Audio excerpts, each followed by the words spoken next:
Alone in the Classroom is her new novel. Elizabeth Hay, our guest. She's won so many awards, and I suggested you'll probably win another one for this one, but it's only been out a week. That's right, and there's no wood to knock on, so don't you say things like that. Exactly. Well, there's glass. We'll knock on the glass.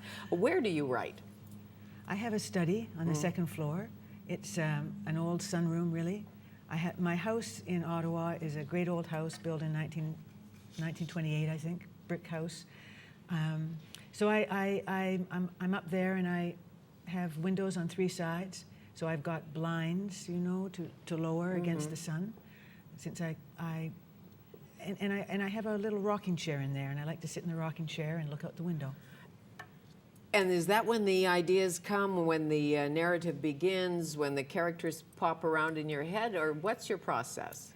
It's a good place to be, that rocking chair, and I do kind of relax, and I think I'm more receptive, far more receptive than if I happen to be, 5 inches from a computer, which is not really a great place to be if you want to relax.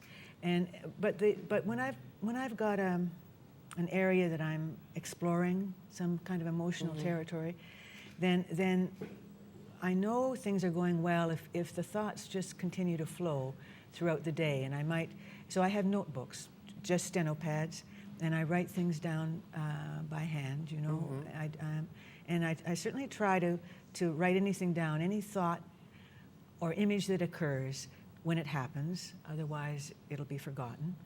And then I take the material from my notebooks and I type it up on the computer and print out the hard copy, and I gather these great snowdrifts of papers, right. It's a bit of a dog's breakfast that I Okay. have. The Dog's Breakfast turns into a prize-winning novel. Now, do you share? I have a very good editor, by the way. That's always good, isn't it? Yes, it's essential. What's that relationship like, editor and writer? It's an excellent. I mean, we work together very well. We've worked together on 4 books. Ellen Seligman and I have worked together on 4 books. It's certainly daunting. I live in dread and fear and trembling of her response and of just how much work there's going to be in rewriting. But I've learned to really pay attention to what she says. So she will point out weaknesses, and it's really up to me to find the solution. But when she finds a weakness, usually there's something to what she's saying. And does she find the same weaknesses? Is there a thread that runs through your weakness? Well, is the question. There is a bit of a thread, yeah. I have a terrible time getting to the end. I sort of set something in motion, and then partway through, the energy sags, and the book begins to peter out. So one of the things she'll do is sort of find the place where that sagging starts to happen, and we talk about why and what can be done to keep the book up. Okay. Until it reaches the end. And how do you know it's over? It's the end. Ellen says it's the end. She says, no more. There will not be another it's chapter. Now 5 minutes after 5 on May the 17th, and this is done. Everyone's dead and the Sopranos sang. But some of the beautiful lines in your writing, and one of them was, every day he heard Connie say something so beautiful, it was like tapping into all the sorrows of the world. Yes. That is about Michael, the dyslexic. I'm assuming he's dyslexic, but he's having difficult learning.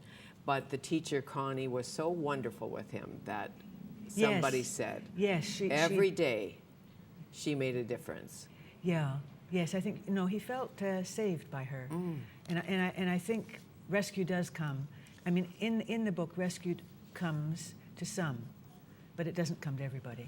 And small town, the years, the Depression, small town. What was the lure of the prairies for so many teachers, school marms, little schools on the prairie? Yes.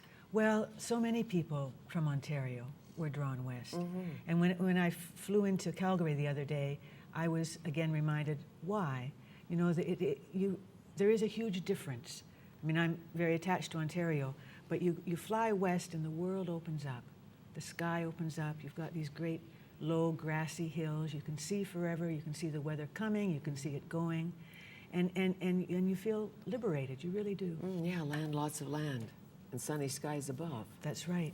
Don't fence me in. Somebody sang it. I'm not sure who.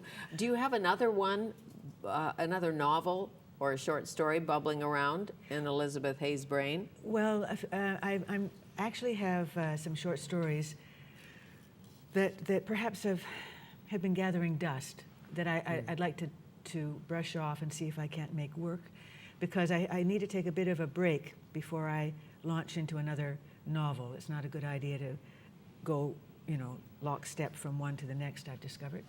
And then I think I do actually have some thoughts about a future novel. Is it more fun for you to write a short story or a novel?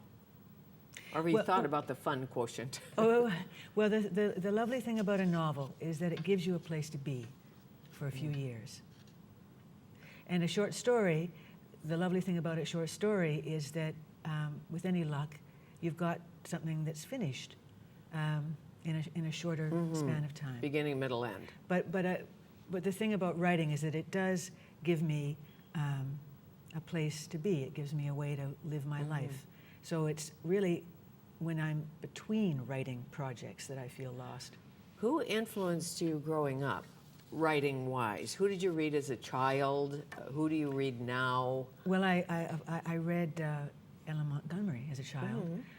Gone with the Wind was probably the most overwhelming reading experience I had.